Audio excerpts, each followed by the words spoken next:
Winston Churchill says success is not final. Failure is not fatal. It's the courage to continue that counts.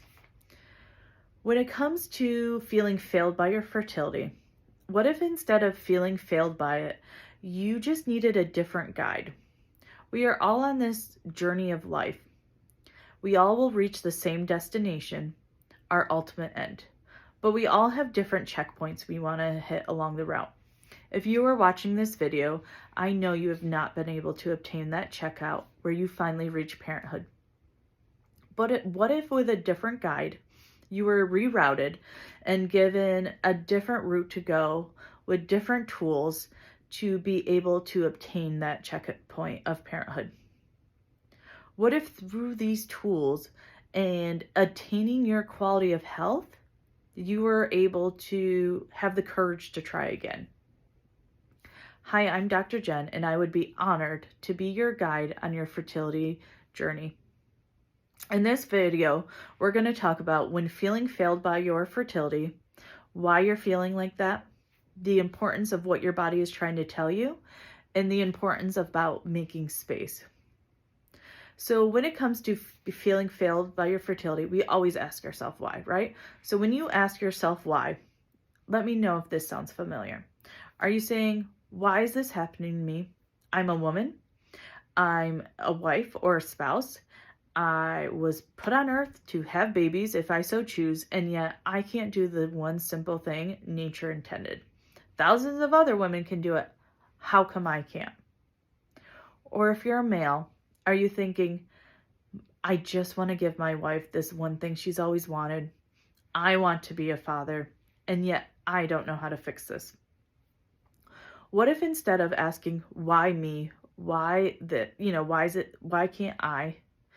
Why not ask, why is this still happening? What am I doing that is not allowing me to attain this goal? When it comes to fertility work, right? Are you doing the same thing over and over again, but you're expecting a different outcome? We know if things don't change, you can't expect change. So there's that part.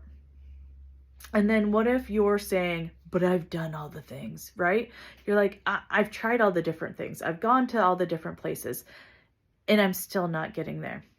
Well, that's exactly why I got certified in Schaefer Protocol.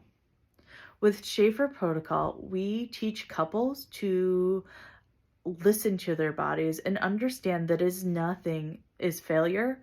It's just your body's doing the best it can with what it has.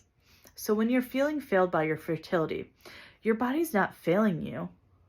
Your body is saying, hey, I don't know what's going on, but I can't handle a pregnancy. In Schaefer Protocol, one of the biggest foundational aspects is we believe fertility is a sign of health. If you do not have the quality of health you need to hold a pregnancy, your body won't let you get pregnant. It's protecting you.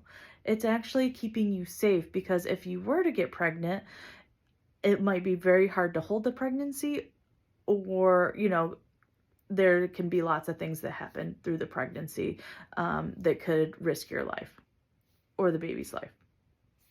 So instead, your body's saying, hey, I just need a little bit more help. And that's exactly what Schaefer Protocol is all about.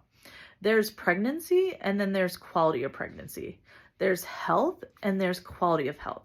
We know lots of women that get pregnant, but they're super sick, or they're really tired. They might end up with high blood pressure. They might even go as far as preeclampsia, or even end up with gestational diabetes. None of those are a great pregnancy. And yet they deliver this child, and often then they have a rough postpartum, or the baby is like really colicky or refluxy. The baby's it's a lot, right? What if instead you do preconception work, you obtain your quality of health, and then you end up with a quality pregnancy, a quality delivery, a quality postpartum, and a quality baby? That sounds a little bit better, right? With Schaefer Protocol, the deal is it has to be both that does the work.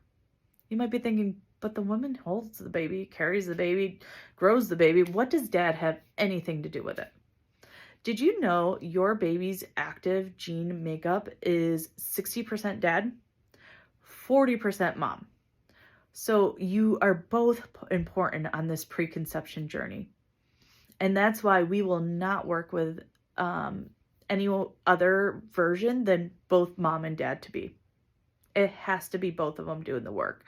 It's not fair to mom if dad doesn't do the work, and it's not fair to dad if mom doesn't do the work, right?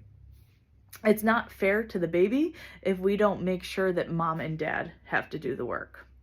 Now, along the journey of Schaefer protocol, these couples get 8 different tools to work on achieving their quality of health. As they start, doing the different journeys that they're following, because everyone's journey is a little different, even though they're given the same 8 tools. One a little more bump in the road than another is making space for baby. So they might be doing all the things and they're still not getting pregnant. And they're like, I just don't know why. And then I ask them, when is the last time you went on a date with your significant other? If your answer is, I have no idea, we don't have time for that. Well, spoiler alert, kids are a lot of time.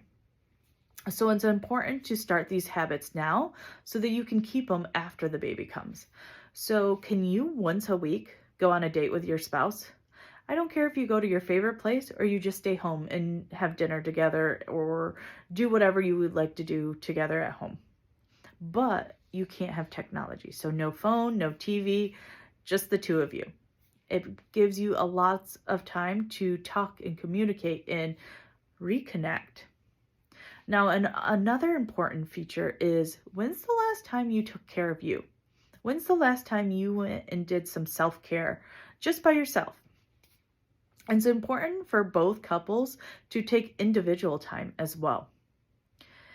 As you go on this journey of reconnecting as a couple, refining yourself as an individual, after baby comes, it's hard at times, but it'll be super important to make sure you keep these habits going.